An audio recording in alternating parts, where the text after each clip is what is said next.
Pip and Barnaby's Great British Adventure. Meet Pip. Pip is a curious explorer with a big map and a tiny suitcase. Today, Pip is going on a grand trip to the United Kingdom. A friendly puffin named Barnaby lands on the map. "I know the way," Barnaby chirps. Together, they are ready to explore 4 special countries: England, Scotland, Wales, and Northern Ireland. Their first stop is London, the biggest city in England. "Look at that giant clock," Pip cries. It is Big Ben, and it tells everyone the time with a loud BONG! They hop onto a bright red double-decker bus to see the sights. The bus has 2 floors, so Pip and Barnaby climb right to the top to see everything. The bus stops at Buckingham Palace.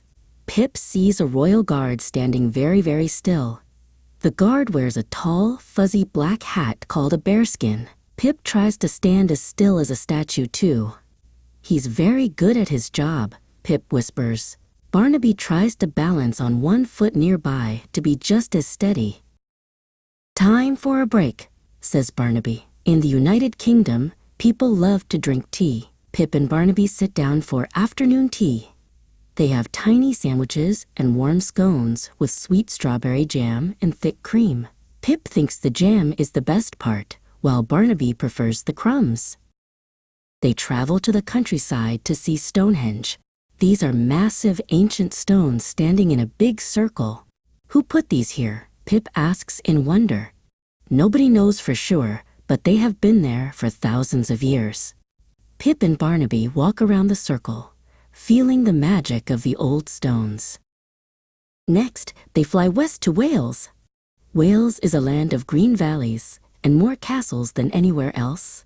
Pip finds a castle with tall stone towers and a red dragon flag flying high. "Dragons are the symbol of Wales," Barnaby explains. Pip pretends to be a brave knight guarding the castle gate. They head north to Scotland, where the mountains are tall and the lakes are deep. They visit Loch Ness. Pip looks into the misty water. "Is that a monster?" Pip asks. Suddenly, a friendly green neck pops out of the water. It's Nessie. She gives Barnaby a gentle splash and a wink before diving back down. In the Scottish Highlands, Pip hears a loud, droning sound. It's a bagpiper. The piper is wearing a kilt, which looks like a skirt made of colorful checkered cloth called tartan. Pip claps along to the rhythmic music. It's the sound of Scotland. Barnaby cheers, dancing a little jig on Pip's shoulder. Finally, they cross the sea to Northern Ireland. They visit the Giant's Causeway, where thousands of black basalt columns look like giant stepping stones. A giant named Finn McCool built this path. Barnaby tells the story. Pip jumps from one hexagon stone to another, pretending to be a giant crossing the ocean. The sun begins to set on their adventure. Pip and Barnaby hold up the Union Jack flag, which has red, white, and blue stripes. "The United Kingdom is a wonderful place," Pip says. Barnaby nods and tucks his head under his wing. They have seen so much, from big clocks to friendly monsters, and they can't wait for their next trip.